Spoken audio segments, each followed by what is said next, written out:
ஜெபம்லாம் பரலோகத்தில் வாசமாக இருக்கின்ற பிதாவே, தொடர்ந்து உங்களுடைய வேத வாக்கியங்களை நாங்கள் அறிந்து கொள்ள பலனை தாரும் பிதாவே.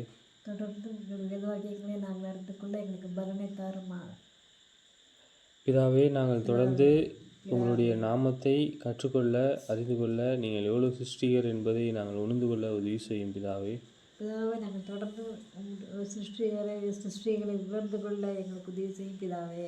நாங்கள் பிதாவே எங்களுக்கு உணவு உடுப்பை தந்தீர், அதுக்காக நன்றி பிதாவே.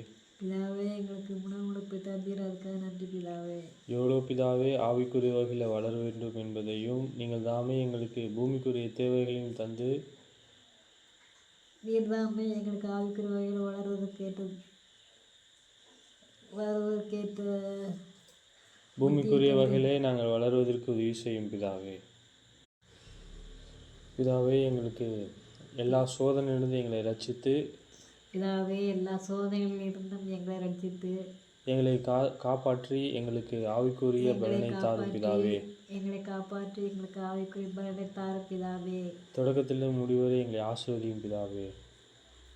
தொடர்ந்து இயேசு கிறிஸ்துவின் மூலம் கேட்கிறேன் பிதாவே. இயேசு கிறிஸ்துவின் மூலம் கேட்கிறோம் பிதாவே. ஆதியாகமம் புஸ்தகம் 14ஆம் அதிகாரத்தில் இருக்கிறோம். 14ஆம் அதிகாரம் 1லேருந்து நம்ம பார்க்க போகிறோம். இங்கே ராஜாக்கள் இருக்கிறாங்க. எந்த ராஜாக்கள்? ஆபிரகாம் வாழ்ந்த அந்த நாட்களில், ரைட், ஆபிரகாம் வாழ்ந்த நாட்களில் வாழ்ந்த ராஜாக்கள். சினேயாவின் ராஜாவாகிய அம்ரோப்பிலும்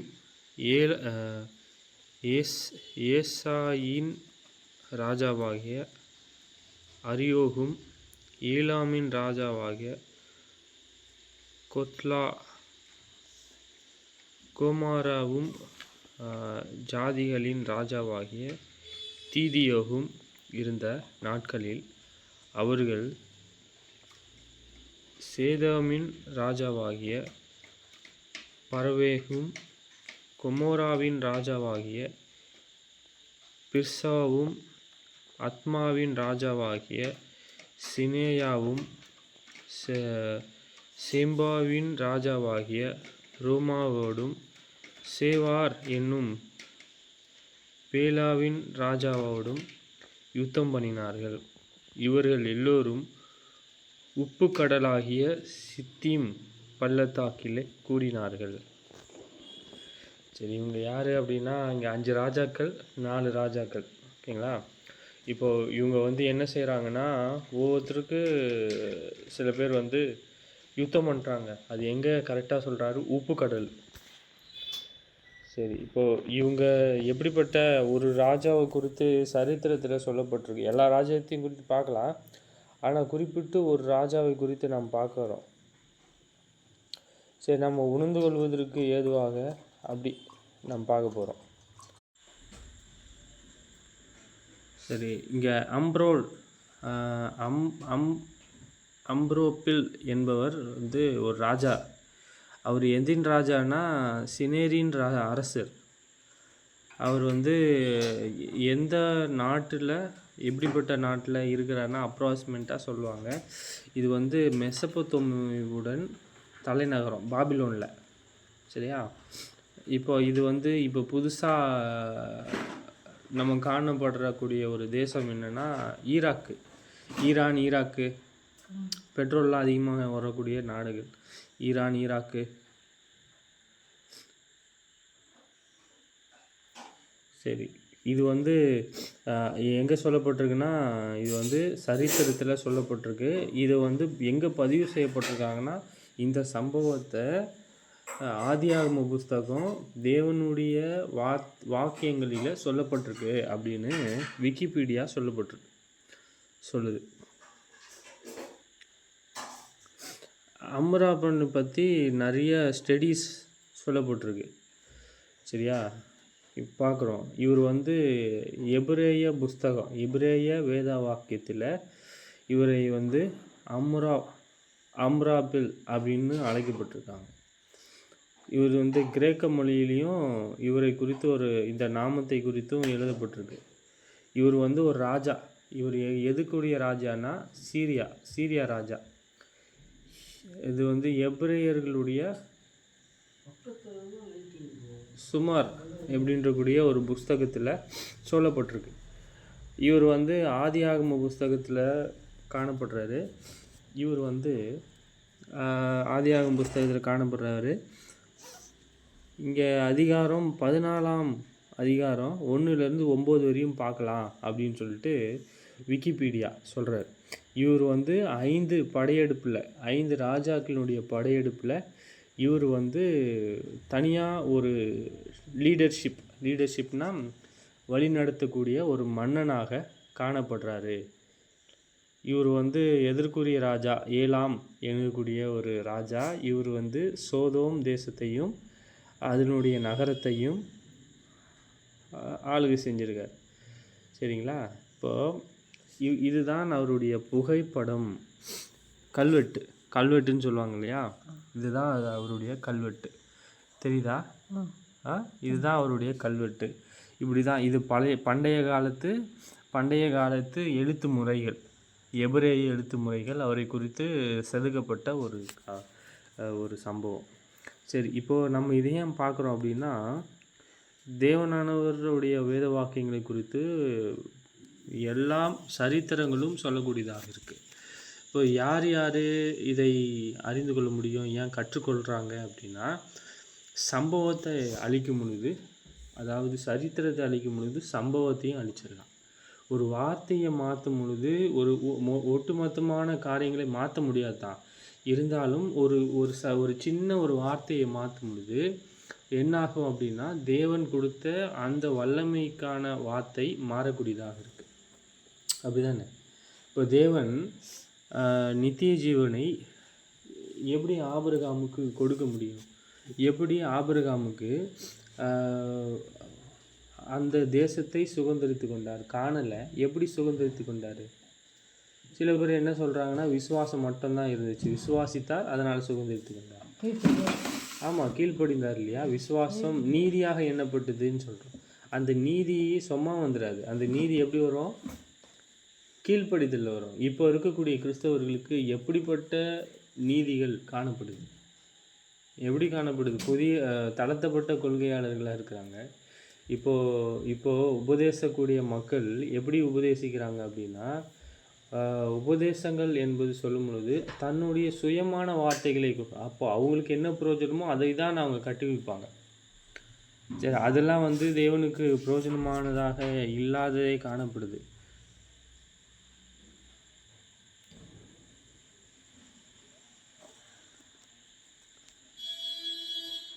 பதினொன்றாம் அதிகாரத்தில் பாருங்க. அப்பொழுது அவர்கள் சேதமிலும் கொமோராவிலும் உள்ள பொருள்கள் எல்லாவற்றையும் போஜன பதார்த்தங்கள் எல்லாவற்றையும் எடுத்துக்கொண்டு போய்விட்டார்கள்.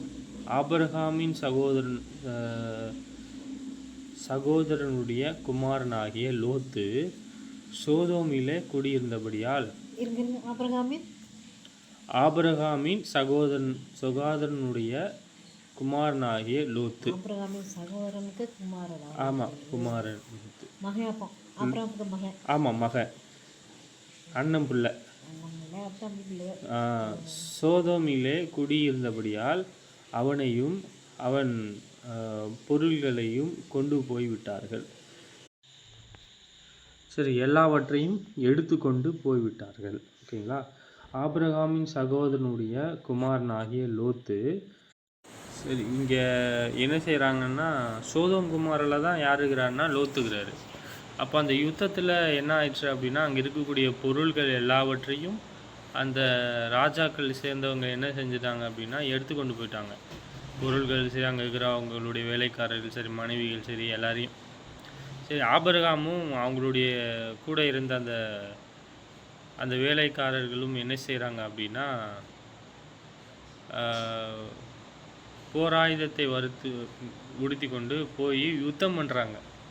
யுத்தம் பண்ணி பாதி வழியில் போயிட்டு என்ன செய்கிறாங்கன்னா, எல்லாவற்றையும் அந்த ராஜாக்களை முறியடித்து கொண்டு வந்துட்டாங்க. சரி, நம்ம தொடர்ந்து பார்க்க முடியும். இங்கே ஆபிரகாம் வந்து என்ன செய்கிறாரு அப்படின்னா, யுத்த வீரர் ஆயிட்டாரு. ஆமாம், இங்கே சண்டை போடுறாரு. சண்டை போயிட்டு யுத்தத்தை செய்து அவர் திருப்பி கொண்டு வந்துட்டார். அன்றியும் உன்னதமான தேவனுடைய ஆசாரியனாயிருந்த சாலமோனின் ராஜாவாகிய மெல்கிசேதேக்கு அப்பமும் மெல்கிசேதேக் ராஜா. திராட்சரசமும் கொண்டு வந்து அவனை ஆசீர்வதித்து, அப்புறமையா ஆமாம், பாருங்களேன். வானத்தையும் பூமியையும் உடையவராகிய உன்னதமான தேவனுடைய ஆசீர்வாதம் ஆபிரகாமுக்கு உண்டாவதாக. எப்படி சொல்றாரு பாருங்க. யார் இங்கே இருக்கிறா? மெல்கிசேதேக். அவர் முறைமையின்படி தான் இயேசு கிறிஸ்து ஆசாரியராக இருக்கிறார். ஏன்னா ஆசாரிய முறைமை வந்து யூதர்களுக்கு கிடையாது, லேவியர்களுக்கு தான் ஆசாரிய முறைமை. ஆமாம். அப்போது யார் முறைமையில் வரா? இப்போது அவர் உருவாக்கப்பட்டவர். இவர் யார்? மெல்கிசேதேக் உருவாக்கப்பட்டவர். தேவன் இயேசுவை என்ன செஞ்சிருக்காரு? ஆசாரியனா உருவாக்கியிருக்கார். இவருடைய முறைமையின்படி அவரை உருவாக்கியிருக்கார். ஆமாம். உன் சத்துருக்களை உன் கையிலே ஒப்பு கொடுத்த உன்னதமான தேவனுக்கு ஸ்தோத்திரம் என்று சொன்னேன். இவர்களுக்கு ஆபிரகாம் எல்லாவற்றையும் தசனபாகம் கொடுத்தான். சேதோமின் ராஜா ஆபிரகாமை நோக்கி, ஜனங்களே எனக்கு தரும் பொருள்களை நீ எடுத்துக்கொள்ளும் என்றான். அதற்கு ஆபிரகாம் சேதோமின் ராஜாவை பார்த்து, ஆபிரகாமை ஐஸ்வர்யவானாக்கினான் என்று நீர் சொல்லாதபடிக்கு நான் ஒரு சாரட்டையாகிலும் பாதரட்சையின் வாரையாகிலும் உனக்கு உண்டானவைகளில் யாதொன்றையாகிலும் எடுத்து கொள்ளேன் என்று வானத்தையும் பூமியையும் உடையவராகிய உன்னதமான தேவனாகிய கர்த்தருக்கு நேராக என் கையை உயர்த்தினேன்.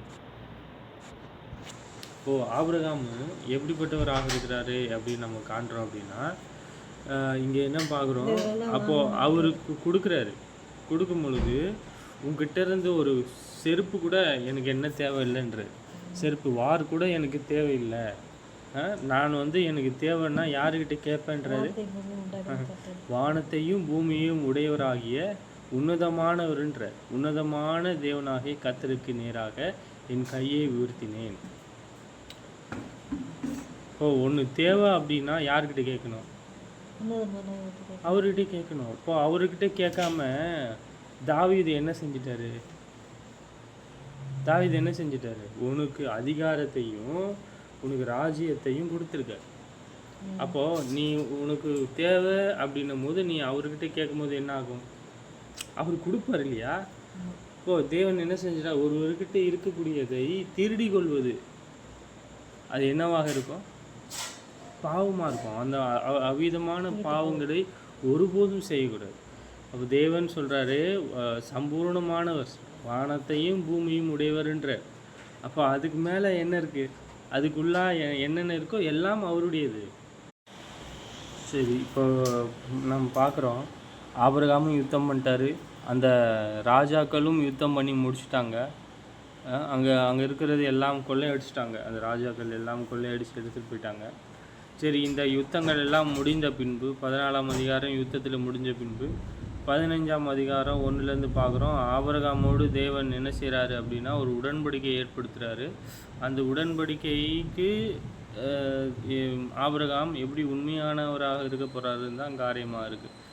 இந்த காரியங்கள் நடந்த பின்பு கர்த்தருடைய வார்த்தை ஆபிரகாமுக்கு தரிசனமானதினாலே உண்டாகி, அவர், ஆபிரகாமே, நீ பயப்படாதே, நான் உனக்கு கேடகமும் உனக்கு மகா பெரிய பலமுமாயிருக்கிறேன் என்றார். அதற்கு ஆபிரகாம், கர்த்தராகிய ஆண்டவரே, அடியானுக்கு என்னை தருவீர். நான் பிள்ளை இல்லாமல் இருக்கிறேனே. தமஸ்கு ஊரானாகிய இந்த எலியேசர் என்னை விட்டு விசாரணைக்காரனாய் இருக்கிறேனே என்றான். அவரே குறித்து தாழ்த்துகிறார் இல்லை, தேவனுக்கு முன்பாக அவரை எப்படி தாழ்த்துகிறார். ஒன்றுமே இல்லாதவன்றாரு. எவ்வளோ பணக்காரர் இல்லை சீமான் அவர். அந்த ராஜாக்களே பார்த்து ராஜாக்களுக்கு ஆமாம் சமமாக செல்வத்தை பார்த்தீங்கன்னா சமமாக இருக்கார். ராஜாக்களே பயப்படுறாங்க அவரை பார்த்து. ஏன் ராஜாக்களே பயப்படுறாங்க? ஏன்னா அவரோடு யார் இருக்கிறா? பரலோகத்தின் தேவன் இருக்கிறாருன்றார். இந்த காரியங்கள் நடந்த பின்பு கர்த்தருடைய வார்த்தை ஆபிரகாமுக்கு தரிசனத்தினாலே உண்டாகி, அவர் ஆபிரகாமே, நீ பயப்படாதே, நான் உனக்கு கேடகமும் உனக்கு மகா பெரிய பலமுமாயிருக்கிறேன். நாம் சொன்னது போல யாருக்கு எப்படிப்பட்டவருக்கு தேவன் கேடகமாக இருக்கிறார், பலமுள்ளவராக இருக்கிறார், ஷீல்டு. அவருக்கு பயந்தவர்களுக்கு அவர் அரணாக இருக்கிறார். எவ்வளோ பெரிய கோட்டையா, எவ்வளோ பெரிய கோட்டை, எரிகோ கோட்டை. ஏன் அதை விழ செய்திருக்காரு? அதை பார்த்து அந்த கோட்டையை பார்த்து பிரமிக்கிறாங்க இங்கே இருக்கிறவங்க. என்ன சொல்கிறாரு? சுற்றி வராங்க இல்லையா, அதை சுற்றி வராங்க. சுற்றி வந்த பின்பு என்ன ஆயிடுச்சு? கோட்டை இடிஞ்சு விடுச்சு. யாரால் செய்ய முடியுது? நிலநடுக்கம் வந்துடுச்சு அந்த இடத்துல. நிலநடுக்கம் வரலை. ஒரு தட்டு இன்னொரு தட்டோடு உரசும் பொழுது தான் அங்கே என்ன செய்கிறது என்றால் அங்கே நிலநடுக்கம் வருகிறது. அந்த நிலநடுக்கம் ஒரு குறிப்பிட்ட இடத்துல மட்டும் வராது. ஒரு நிலநடுக்கம் வந்துச்சுன்னா பூமி எங்கும் இந்த திசையிலேருந்து அந்த திசை வரை அதிர்ச்சி இருக்கும். அப்போ அந்த எரிகோ கோட்டையே விழுந்துருச்சு அப்படின்னா அவ்வளோ பெரிய கோட்டை எப்படி கீழே விழும்? இது ஒரு மிகப்பெரிய ஒரு வல்லமை தானே. இப்போ தேவனான அதை குறிப்பிட்டு கீழே விழ வச்சிருக்காரு இல்லையா? என்ன செஞ்சுருக்க நம்ம பார்க்குறோம். இந்த யாருக்கு தேவன் கேடகமாக இருக்கிறேன்று? அவருக்கு பயந்தவர்களுக்கு.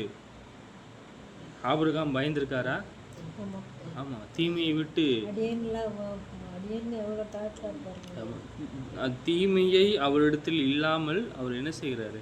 விலக்கி போட்டார். அதற்கு ஆபிரகாம், கர்த்தராகிய ஆண்டவரே, அடியானுக்கு என்னை தருவீர். நான் பிள்ளை இல்லாமல் இருக்கிறேனே. தமஸ்கு ஊரானாகிய இந்த எலியேசர் என்னை விட்டு விசாரணைக்காரனாய் இருக்கிறேனே என்றார். சரி, அவர் சொல்கிறாரு, அவர் முன்பு அவருக்கு சொன்னதை போல உன் ஜாதிகள் இவ்வளோ பெருசாக இருக்கும்னு சொல்கிறார். ஒரு கேள்வி கேட்குறாரு. அந்த கேள்விக்கு பதில் தேவன் சொல்ல போகிறாரு. அதுக்கு முன்பு அந்த கேள்விக்கான காரியங்கள் சொல்கிறாரு. நீ வெளியே வந்து பாரு, உனக்கு இவ்வளோ திரளான ஜாதிகள் உனக்கு உண்டாகும் சொல்கிறாரு. அவருடைய வாக்குத்தத்தம் அவருக்கு தெரியும். இருந்தாலும் அவர் சொன்ன காரியங்களை அவரிடத்தில் என்ன செய்கிறாரு? கேள்வியாக கேட்குறாரு. இப்போ நம்ம சந்தேகப்படலை. இங்கே என்ன செய்கிறாரு? கேள்வியை கேட்குறாரு. என்ன பாருங்க, நான் பிள்ளை இல்லாமல் இருக்கிறேனே. அந்த உடன்படிக்கையானது என்னவா இருக்குங்க? பின்னும் ஆபிரகாம், தேவரீர் எனக்கு புத்திர சந்தானம் அருளவில்லை. இதோ என் வீட்டிலே பிறந்த பிள்ளை எனக்கு சுதந்திரவாளியாய் இருக்கிறான் என்றான்.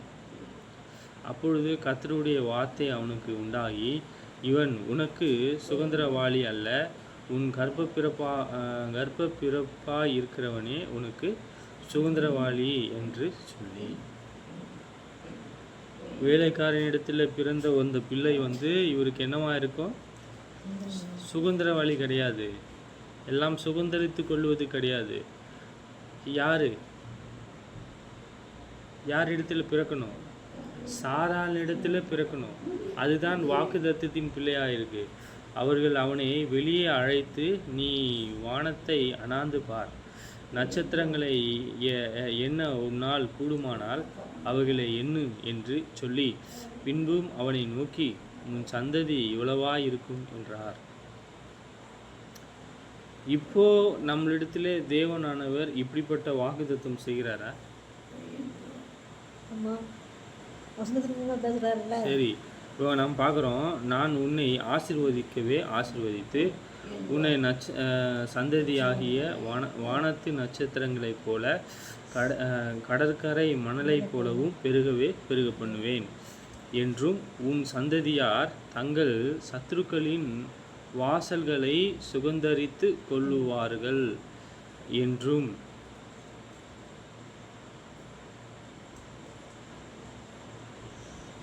சரி, இப்போ ஒரு சந்ததியை அழித்து போடுவதற்கு தேவனால் கூடுமா? அப்போ ஒரு சந்ததியை பெருக பண்ணுவதற்கு தேவனால் கூடுமா? இப்போ நம்ம என்ன பார்க்குறோம் அப்படின்னா, உலகத்தில் நீங்கள் பார்க்கலாம், இப்போது ஒரு தேசத்தை இன்னொரு தேசத்து மேலே விழ பண்ணுறாரு, அந்த தேசம் ஒன்றும் இல்லாமல் போகுது. அந்த தேசம் நிறைய யுத்தம் பண்ணுறாங்க, ஆனால் ஒன்றும் இல்லாமல் ஆயிடுச்சு. இந்த காரியங்களை செய்கிறது யார்? ராஜாக்களையும் ராஜ்யத்தை தள்ளி ராஜாக்களை ஏற்படுத்துறது யார்? தேவன். பாபிலோன் ராஜா ஒத்துக்கொண்டார், இது நான் கட்டின மகா பாபிலோன்னாரு. என்னாச்சு? அவருக்கு புல்லுமைய ஆரம்பிச்சிட்டார். அது சொன்ன ஒன்றுமே புல்லுமைய ஆரம்பிச்சிட்டார். ராஜ்யத்திலேருந்து புறக்கணித்து தள்ளிட்டார் தேவன். சரி, என்ன ஆச்சு அப்படின்னா, மனுஷனுடைய இருதயத்தில் பரலோகத்தின் தேவன் தான் ஆளுகை செய்கிறார். இப்போது ஒரு ராஜ்யம் யுத்தம் பண்ணுது அப்படின்னா அந்த ராஜ்யத்தை ஏற்படுத்தினது யார்? தேவன். அப்போ தான் அவருக்கு தான் அதிகாரம் இருக்குது. இப்போது இங்கே ஒரு ராஜ்யத்தையும் சரி ஒரு சந்ததியும் சரி ஒன்றுமில்லாத சந்ததியை பெருக செய்கிறார். இயேசு சொல்கிறாரு, நீங்கள் ஆபிரகாமினுடைய சந்ததின்னு சொல்லிட்டு பெருமை பாராட்டாதீங்க. ஆபிரகாமுக்கு கல்லிலிருந்து பிள்ளையை கொடுக்க அவரால் கூடும். முடியுமா? ஆதாம மண்ணிலிருந்து உருவாக்குனாரே, ஜீவன் இல்லாத காரியங்களை ஜீவனை கொடுத்தாரே. அவர் கர்த்தரை விசுவாசித்தான், அதை அவர் அவனுக்கு நீதியாக எண்ணினார்.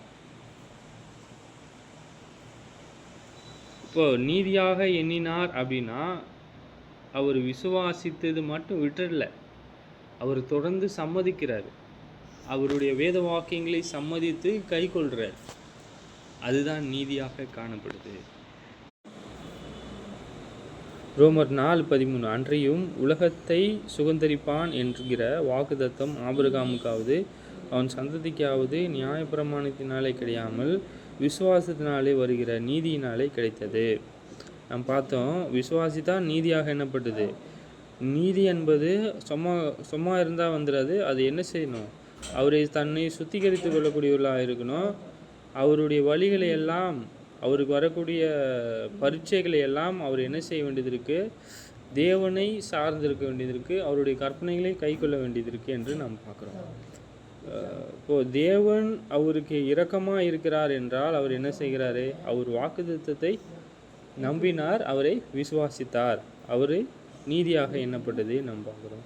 4:17 நம்ம பார்க்குறோம், அநேக ஜாதிகளுக்கு உன்னை தகப்பனாக ஏற்படுத்தினேன் என்று எழுதியிருக்கிறபடி அவன் தன் சுவிசேஷத்து விசுவாசித்தவர்களுமாய் மரித்தோரை உயிர்ப்பித்து இல்லாதவைகளை இருக்கிறவைகளைப் போல அழைக்கிறவருமாய் இருக்கிற தேவனுக்கு முன்பாக நம்ம எல்லோருக்கும் தகப்பனானான். நமக்கு ஒரு தகப்பன் இருக்கார், உண்மையுள்ள தகப்பன். அவர் எப்படிப்பட்ட அடிச்சூடு வச்சிருக்காரு? ஆபிரகாமுக்கு தேவன் முதலாவது நீதியானதை ஆரம்பித்த பின்பு அவர் எப்படிப்பட்ட நீதியானவர்களாக, அவர் எப்படிப்பட்ட தகப்பனாக உலகத்தை சுதந்தரிக்க வேண்டும் என்று எண்ணினார். அவர் பார்த்தீங்கன்னா அவர் நீதியானவராக இருக்கிறார் இல்லையா? தேவன் அவருக்கு வாக்கு சத்தம் செய்தது அவருக்கு என்னவாக இருக்குது? மிகவும் பாதுகாப்பு உள்ளதாக இருக்கிறது. சரி, இரண்டாவது அவர் வாக்கு தத்தம் செய்கிறவர் என்ன? அவர் ஒரு பொய்யர் இல்லை. எங்கே பார்க்குறோம்? வாக்கு தத்தம் செய்கிறார் இல்லையா? அவர் யார்?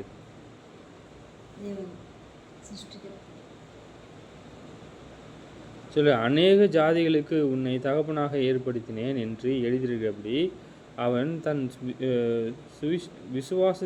விசுவாசித்தவருமாய் மரித்தோரே உயிர்ப்பித்து இல்லாதவைகளை இருக்கிறவர்களைப் போல அழைக்கிறவருமாய் இருக்கிற தேவனுக்கு முன்பாக நம் எல்லோருக்கும் தகப்பனானான்.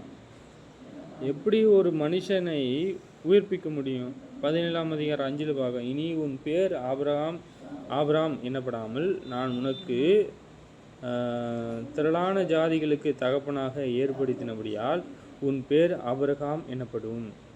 இப்போ அவருக்கு என்ன செய்யல, அவருக்கு கிடைக்கல.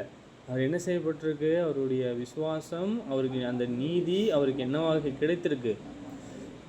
அவர் தொடர்ந்து அவருக்கு மேலே அவருடைய அவர் அந்த சோதனை எல்லா சோதனையும் தாண்டின பின்பு, எல்லா பரீட்சைகளையும் வெற்றி பெற்ற பின்பு அவருக்கு தேவனானவர் அவர் என்ன செஞ்சிருக்காரு, இப்படிப்பட்ட ஒரு காரியத்தை கொடுத்துருக்காரு. இன்னும் சுதந்திரித்துக்கல. அவர் எப்போ சுதந்திரிக்க போகிறாரு,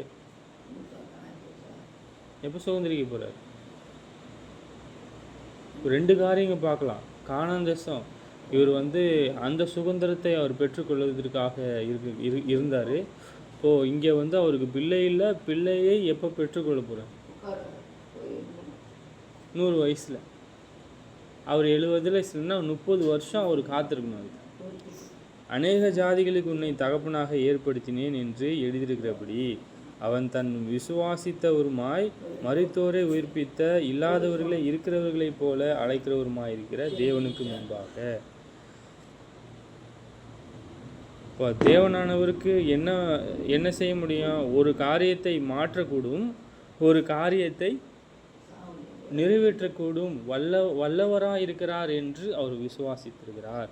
இந்த காரியங்களை அவருக்கு காண்பித்தவர் யார்? சரி, யார் ஒருவரும் தேவனுடைய கிரியைகளை நிறுத்த முடியுமா? சரி, யார் ஒருவரும் தேவனுடைய வாக்குத்தத்தத்திற்கு விரோதமான ஆலோசனை தர முடியுமா? சரி, நீதிமொழிகள் 21:30 கர்த்தருக்கு விரோதமான ஞானமும் இல்லை, புத்தியும் இல்லை, ஆலோசனையும் இல்லை சொல்கிறார் இல்லையா? கர்த்தருக்கு விரோதமான ஞானமும் இல்லைன்ற அவர்தான் தேவன், அவர்தான் சிருஷ்டிகர் என்பதை நாம் பார்க்குறோம். சரி, அவருக்கு விரோதமாக யார் ஒருவரும் பேச முடியுமா? தேவன் ஒரு வார்த்தை என்ன சொல்லிடுறாங்கன்னா, தேவன் இல்லை அப்படின்னுறாங்க. அப்போ தேவன் இல்லை என்று சொல்கிறவன் மதிக்கெட்டவன், தேவன் கிரியை செய்யலை என்று சொல்கிறவன் மதிக்கெட்டவன்ற. தொடர்ந்து நம்ம எதில் இருக்கிறோம் அப்படின்னா, நம்ம இந்த பூமிக்குரிய வகையில் என்ன செய்கிறதில்லை, நாம் யுத்தம் செய்கிறதில்லை. நம்மளுடைய போர் ஆயுதங்கள் எதுக்குரியது? ஆவிக்குரியது. சர்வாயுத வர்க்கங்கள் எப்படிப்பட்டது? அரண்களை நிர்மூலமாக்குறதுக்கு ஏதுவாக தேவனானவர் கொடுத்துருக்காரு. இப்போது தேவனானவர் நமக்கு அவர் குமாரனை என்ன செய்யப்பட்டிருக்காரு,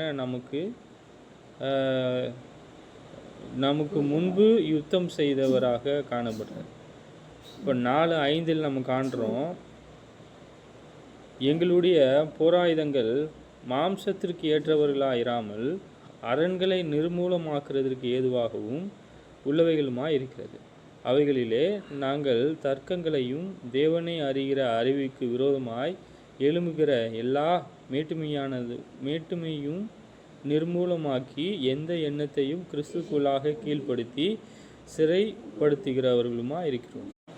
சரி, இங்கே பாருங்கள், இயேசு கிறிஸ்துவுக்கு விரோதமாக எழும்புகிற எல்லா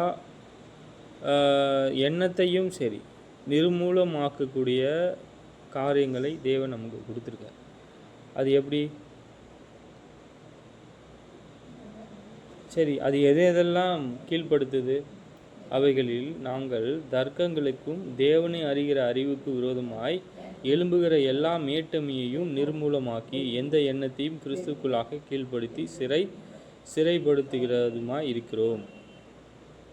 முதலாவது அவங்களுக்கு இருதயத்துக்குள்ளே யுத்தம் செய்கிறாங்க. சரி, இது முதலாவது அவங்க கீழ்ப்படியக்கூடியவர்களாக இருக்கிறாங்க. அந்த போராயுதங்கள் எல்லாம் இயேசு கிறிஸ்துக்கிட்ட இருந்த எல்லா நன்மைகளும் அவர்களிடத்தில் இருக்குமானால் அவர்கள் காணக்கூடிய எல்லா காரியங்களும் மேட்டுமையானவைகளாக இருக்காது, தாழ்மையானவைகளாக இருக்கும். அப்போது மேட்டுமையானவைகள் எல்லாம் தேவனுக்கு முன்பாக தாழ்த்தப்படக்கூடியதாக இருக்கிறது. 1 யோவான் 5:14 நாம் எதையாகிலும் அவருடைய சித்தத்தின்படி கேட்டால் அவர் நமக்கு செவி கொடுக்கிறார் என்பதை அவரை பற்றி நாம் கொண்டிருக்கிற தைரியம். நாமும் எதை கேட்டாலும் அவர் நமக்கு செவி கொடுக்கிறார் என்று நாம் அறிந்திருக்கிறோமானால் அவரிடத்தில் நாம் கேட்டவைகளை பெற்றுக்கொண்டோம் என்று அறிந்திருக்கிறோம். சரி, நாம் தேவனிடத்தில் கேட்குறோம். எப்படி கேட்குறோம் பாருங்க. நாம் எதை கேட்டாலும் அவர் நமக்கு கொடுக்கிறார் என்று நாம் அறிந்திருக்கிறோம்.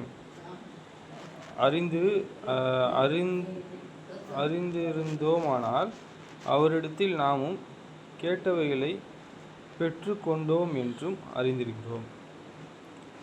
நம்ம கேட்குறோம் இல்லையா? இயேசு கற்றுக் கொடுக்குறாரு. இதில் நீங்கள் கேட்கும் போது விசுவாசம் கம்மியாக இருந்துச்சு, விசுவாசம் இல்லை அப்படின்னா என்ன ஆகும்? நாம் அந்த காரியங்களை நாம் நடக்கலை அப்படின்னா, அவர் சொன்ன காரியங்களை நாம் செய்யலை, அவருடைய கற்பனைகளை கை கொள்ளலை அப்படின்னா அது நடக்குமா? தெரியாது நமக்கு. சரி, ஒரு மலையை பார்த்து பேர்ந்து போ அப்படின்னு சொல்லிட்டு நம்ம சொல்கிறோம். நம்ம இப்போது அது நடக்காது என்கிற எந்த ஒரு இதுவும் கிடையாது. மனுஷனால் செய்ய முடியாது, ஆனால் தேவனால் செய்ய முடியும். தாவீது சொல்லி தர்றாரு, நிறைய விஷயங்களை சொல்லி தர்றாரு. அவர் எதில் நம்பிக்கையாக இருக்கார்? ஏதோ சாதா ஜபம்னு சொல்லிட்டு சொல்கிறக்கூடாது. அந்த ஜபம்தான் அவரை பாதுகாக்குது. இல்லைன்னா எல்லா துன்மார்க்கும் சேர்ந்து என்ன செஞ்சிடும்? அவர் மேற்கொண்டுருவாங்க. நாம் எதை கேட்டாலும் அவர் நமக்கு செவி கொடுக்கிறார் என்று நாம் அறிந்திருக்கிறோமானால் அது எல்லா நன்மைகளையும், அவர் செவி கொடுக்கக்கூடிய எல்லா நன்மைகளையும் சரி நாம் அறிந்திருக்கிறோம். நாம் விசுவாசிக்கிறோம், அதை கை கொள்ளணும். நாம் முழு நிச்சயமாக நாம் கை கொள்ளும் பொழுது தொடர்ந்து நாம் எப்படி கேட்போம்? பிறர் அழிந்து போனோன்னு கேட்போமா? பிறனுக்கு பக்தி விருத்தி உண்டாகணும்னு கேட்போமா? பூமிக்குரிய ஆசீர்வாதம் கேட்போம், ஆவிக்குரிய ஆசீர்வாதமும் கேட்போம் இல்லையா? நான் மட்டும் நல்லா இருக்கணும்னு கேட்போம்னா, இல்லை பிறனும் நல்லா இருக்கணும்னு கேட்போம்? நல்லா இருக்கணும்னு கேட்போம். சரி, இப்போது எப்படிப்பட்ட இருதயம் பரிசேயரில் இருந்துச்சு? அவங்க பாக்கெட் ரொம்பனா பரவாயில்ல, மற்றவங்க எப்படி போனாலும் தெரியாது. அவங்க சொல்ல தகப்பனையும் தாயையுமே கனம் செய்யாமல் போயிட்டாங்க. ஒருபானம் இன்னும் காணிக்கை கொடுக்கணும்னு சொல்லிட்டு. சரி, எப்படி இருந்தாலும் சரி, தேவனுடைய பிரமாணத்தை முதலாவது நாம் பார்க்க வேண்டியது. எப்படிப்பட்டவர்களுக்கு நாம் ஜெபிக்க வேண்டும்?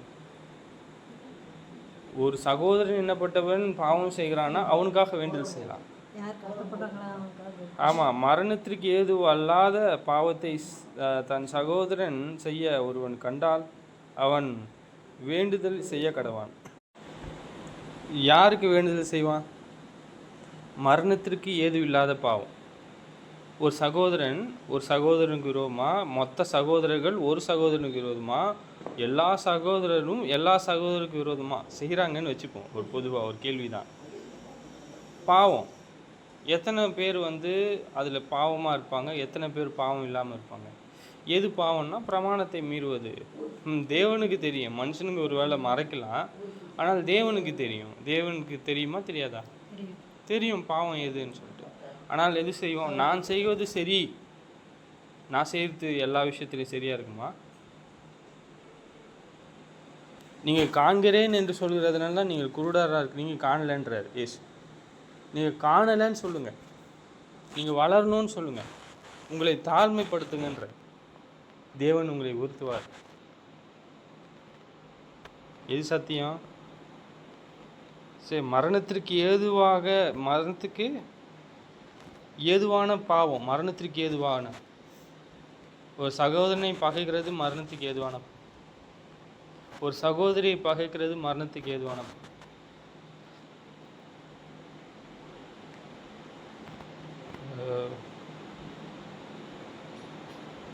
சரி, எது அதிகமாக தேவனுடைய சித்தத்தை செய்யக்கூடிய கேள்விகள் வழிகளாக காணப்படுது? எல்லா பொல்லாங்கையும் நாம் களைந்து போடுவோமானால் அதை குறித்து என்ன? எல்லா நன்மையும் செய்வோமானால் அதை குறித்து என்ன? நாம் நமக்கு முன்னோடினவராக இயேசுவை காண்போமானால், அவரை போல நாம் வாழ்வோமானால் அதை குறித்து என்ன? ஆபிரகாமும் தேவனுடைய கற்பனைகளை கை கொண்டு அவர் மேல் நம்பிக்கையாக இருந்தது நிமித்தம் அவருக்கு அந்த காரியங்கள் நீதியாக எண்ணப்பட்டது. அவர் கை கொள்ளாமல் நீதியாக என்றாரா தேவன்? ஒரு பாவியை நீதிமான் ஆகிறாரா? பிரமாணத்தை கொடுத்தா ஆயிடுவாங்க. நீதியே இல்லாத மனுஷனை நீதியாக காண்றாரா, அநியாயக்காரனை காண்றாரா? சரி, ஒரு மனுஷன் பாவியாக இருந்தானா அந்த மனுஷன் பாவி தான். தேவன் நீதியாலாம் காணல. அவருடைய பிரமாணத்தை எனக்கு கொடுத்து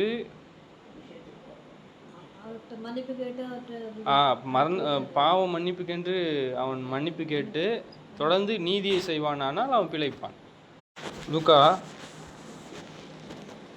22:41 அவர்கள் வீட்டு கல்லேறி அப்புறம் போய்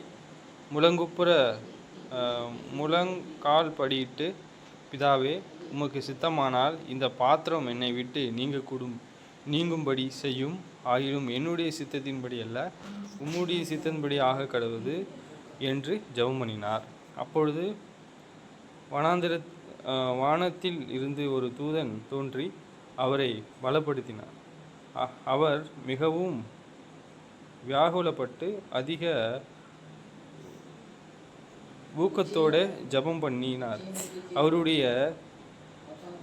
வேர்வை இரத்தத்தின் பெருதுளிகளாக தரையிலே விழுந்தது. அவர் ஜெபம் பண்ணி முடித்து எழுந்திருந்து தம்முடைய சீஷரிடத்தை வந்து அவர்களை துக்கத்தினாலே நித்திரை பண்ணுகிறதை கண்டு. இயேசு அவர் மரணத்துக்கு ஏதுவான துக்கம் உண்டாயிருக்கு. இங்கே சொல்கிறாரு, அவருக்கு அதை எப்படியாக பலன் கிடைத்தது அப்படின்னா அவர் ஜெபம் பண்ணினார். தேவன் அவருக்கு எப்படி செவி கொடுத்தார் அப்படின்னா மரணத்திலிருந்து அவரை ரட்சிக்க வல்லமை உள்ளவரை நோக்கி ஜெபம் பண்ணினார். நாமும் என்ன செய்யணும்? ஆமாம், நாம் இப்போ பெருமை பாராட்டுறதுல ஒரு பிரோஜனம் இல்லை. நம்ம என்ன செய்ய வேண்டியது இருக்குது அப்படின்னா, நம்மை காக்கிறதுக்கு ஒருவர் இருக்கிறார், நம்மளை ரட்சிக்கிறதுக்கு ஒருவர் இருக்கிறார். தேவனை தவிர நம்மளை நேசிக்கிறது யாருமே கிடையாது. இயேசுவானவர் ஆவிக்குரிய மரணத்திலிருந்து காப்பாற்றினவர் ஒருவர் இருக்கிறாரு. அவரை நோக்கி ஜபிச்சாரா? முழங்கால் படியிட்டு ஜபிச்சாரு சொல்கிறாரு. அப்போது அந்த ஊக்கமான ஜபத்தில் வேர்வையின் பெருந்துள்ளி இரத்தத்தின் பெருந்துள்ளிகளாக தரையில் விழுந்ததுன்ற. சரி, இது ரொம்ப அற்புதமான ஒரு காட்சியாக காணப்படுது. ஏன்னா இப்படி ஒரு சயின்டிஃபிக்கலாக இப்படி ஒரு காட்சி நமக்கு கிடைக்கும் அப்படின்றது நமக்கு இன்னும் தெரியல. ஆனால் மிகப்பெரிய ஒரு அழுத்தத்தில் சரீரமானது இருக்கக்கூடியதாக இருக்கிறது. சரீரம் சரி, மனம் சரி, இருக்கக்கூடிய காரியங்களாக காணப்பட்டது என்று நாம் பார்க்குறோம். நம்ம தொடர்ந்து என்ன பார்க்குறோம் அப்படின்னா, சங்கீத புஸ்தகம் 4:1 சொல்கிறாரு, தாவீதுக்காரர் ரொம்ப அதிகமான துன்பத்தில் இருக்கிறார். அவர் எப்படி ஜெபிக்கிறாருன்னு பாருங்கள். என் நீதியின் தேவனே, நான் கூப்பிடுகையில் எனக்கு பதில் அளியும்.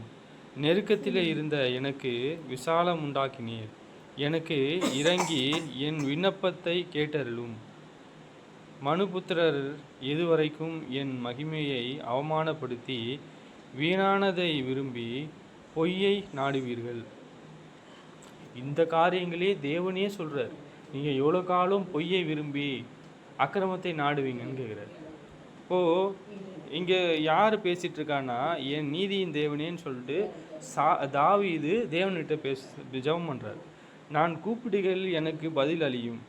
ஏன் பதில் அளிக்கணும்? அவருக்கு பதில் சொல்லும் பொழுது தான் தேவனானவர் அவருக்கு செவி கொடுக்கும் பொழுது தான் தேவன் அவரோடு இருக்கிறார். இப்போது தேவன் என்னோடு இருக்கிறார் என்றால் எவ்விதமாக நம்ம முன்னாடி பார்த்தோம் இல்லையா? என்ன பார்த்தோம்? நான் கேட்பதற்கு தேவன் செவி கொடுக்கிறார். நம்ம என்ன கேட்குறோம்?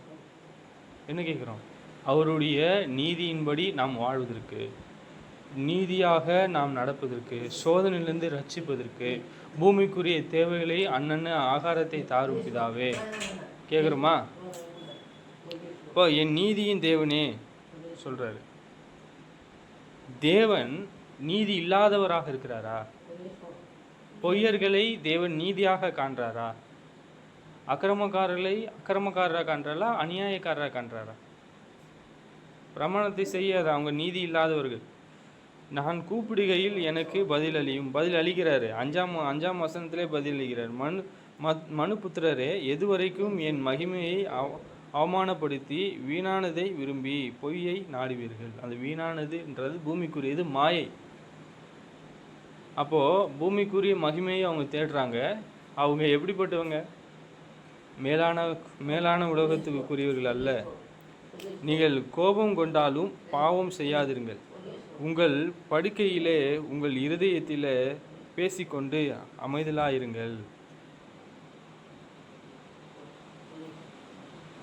ஒரு மனுஷருடைய வாயில் என்ன வரும்? நன்மை வரும், தீமை வரும். இப்போ நம்ம நன்மையை சொல்லுவாங்க, அடுத்ததே தீமையை சொல்லுவாங்க. நன்மையை சொல்லுவாங்க, அடுத்ததே பொல்லாப்பு செய்வாங்க. என்ன செய்வாங்க? தேவனுடைய வார்த்தையை போதிப்பாங்க, அடுத்ததே என்ன செய்வாங்க? ஒரு மனுஷன் எப்படி கொல்லலான்னு பார்ப்பாங்க. எபிரேயர் புஸ்தகம் 4:26 எபேசியர் புஸ்தகம் 4:26 நீங்கள் கோபம் கொண்டாலும் பாவம் செய்யாதிருங்கள். சூரியன் அஸ்தமனம் ஆகிறதுக்கு முன்னுமே உங்கள் எரிச்சல் தனிய கிடக்குது. சிலவரோட கோவம்லாம் பார்த்தீங்கன்னா வைராக்கியமாக இருக்கும். சில கோவம்லாம் பார்த்தீங்கன்னா நான் என்ன நடந்தாலும் சரி உன்னை விட்றதா இல்லை. என்ன செய்ய முடியும்? இதுவரையில் என்ன செய்ய முடிஞ்சுது? ஒன்றும் செய்ய முடியாது. எங்களுக்கு நன்மை காண்பிப்பவன் யார் என்று சொல்லுகிறார்கள். அநேகர் கர்த்தாவே உம்முடைய முகத்தின் ஒளியை எங்கள் மேலே பிரகாசிக்க பண்ணும். தொடர்ந்து அவருடைய நோக்கம் என்ன? அவருடைய சித்தம் செய்வது, அவரை பிரியப்படுத்தணும். தேவனை எப்படியாவது பிரியப்படுத்திடணுன்றது தான் அவருடைய நோக்கமே தவிர, இந்த மனுபுத்திரர்கள் செய்கிறாங்க இல்லையா, அதெல்லாம் அது அவருக்கு தேவை கிடையாது. சங்கீதம் 5:3 கர்த்தாவே காலையிலே என் சத்தத்தை கேட்டருளுவீர். காலையிலே உமக்கு நேரே வந்து ஆயத்தமாகி காத்திருப்பேன். நீர் துன்மார்க்கரிலே பிரியப்படுகிற தேவன் அல்ல. தீமை உம்மிடத்தில் சேர்வது இல்லை. வீம்புக்காரர் உம்முடைய கண்களுக்கு முன்பாக நிலைத்திருக்க மாட்டார்கள். அக்கிரமக்காரர் யாவரும் வெறுக்கிறீர். பொய் பேசுகிறவர்களே அழிப்பீர். இரத்த பிரியனையும் சூதுள்ள மனுஷனையும் கர்த்தர் அருவருக்கிறார். இந்த கிரியைகள்லாம் இறுதியில் வச்சுக்கின்னு தேவன் என்னோடு இருக்கிறான்னு சொல்ல முடியுமா? தேவனுக்கு பிரியமான காரியங்களை செய்தால் தான் அவருக்கு செவி கொடுப்பார். தேவன் நமக்கு செவி கொடுக்கணும்னா நம்மக்கிட்ட இருக்கக்கூடிய அக்கிரமத்தை புறக்கணிக்கணும். ஏசாயா புஸ்தகம் சொல்கிறாரு, தேவன் உங்களுக்கு செவி கொடுக்காது இருக்க காரணம் உங்கள் நடுவில் இருக்கிற அக்கிரமமே. நாம் தாவீதை போல அவர் மேலே நம்பிக்கையாக இருந்து அவரை சார்ந்திருப்போமானால், எப்பவுமே தேவன்தான் நமக்கு முன்பு, தேவன்தான் எல்லாம். மற்ற எல்லாமே என்னது? ரெண்டாவது, செகண்டரி தான். ஜெபம் செய்வோம். டைம் கிடைச்சா நம்ம பார்க்கலாம். பரலோகத்திலே வாசமாக இருக்கின்ற பிதாவே, இரக்கமுள்ள தேவனே, உங்களை துதிக்கின்றோம், சோத்திரிக்கின்றோம். உங்கள் நாமம் மகிமைப்படுவதாக பிதாவே. உங்களுடைய பரிசுத்த நாமத்தை துதிக்கின்றோம், சோத்திரிக்கின்றோம். இந்த வேளையிலே கூட உங்கள் வேத வாக்கியங்களை படிக்கிறதுக்கு உதவி செய்தீர்கள், அதுக்காக நன்றி. எப்பொழுதுமே எங்கள் தேவனே, உங்களுக்காகவே நாங்கள் ஜீவிக்கிறதுக்கு நாங்கள் ஆயத்தமாக இருக்கிறோம். பிதாவாகிய தேவனே, நீங்கள் தாமே எங்களை பாதுகாத்து ஆவிக்குரிய நன்மைகளை தந்தருளும் தேவனே. எங்களை பிதாவே ஆவிக்குரிய வகையிலும் பூமிக்குரிய வகையிலும் ஆசீர்வதித்து, பிதாவாகிய தேவனே, பொல்லாங்கனுடைய கையிலிருந்து எங்களை விலக்கி காப்பாற்றும். கூடி வந்த சகோதரி ஆசீர்வதியும். வயதான காலத்திலும் பிதாவே எவ்வளோ சரீரத்திலே துன்பப்பட்டாலும் உங்கள் வேத வாக்கியங்களை கேட்கணும் என்கிற அந்த ஆர்வத்தையும் பிதாவே, அந்த ஆசையும் பிதாவே, உள்ளான மனுஷன் வளருவதற்கும் ஆவிக்குரிய நன்மைகளை கொடுக்கும்படியாக வேண்டிய செய்கிறோம். தேவனே, இன்னும் நாங்கள் உங்களை துதிக்கிறதுக்கு உதவி செய்யும் பிதாவே. இந்த ஓல்டேஜ் ஹோமை ஆசீர்வதியும். இங்கே வேலை செய்கிற யாவரையும் ஆசீர்வதியும். இருக்கக்கூடிய யாவரையும் ஆசீர்வதியும். தொடர்ந்து உங்களை மகிமைப்படுத்தக்கூடிய இருதயத்தை தாரும் தேவனே. எப்பொழுதும் உங்களை மறவாதபடிக்கு எங்கள் தேவனே, எப்பொழுதும் நீங்கள் எங்களை மறவாதபடிக்கு எங்கள் தேவனுடைய வார்த்தைகளை நாங்கள் எங்களுக்கு முன்பு வைத்து எங்களுடைய நம்பிக்கை கெட்டு போகாமல் நாங்கள் தொடர்ந்து உங்கள் மேல் நாங்கள் நம்பிக்கை உள்ளவர்களாக இருக்க உதவி செய்யும். குமாரன் இயேசுவின் நாமத்தினாலே கேட்கின்றோம் பிதாவே. ஆமென்.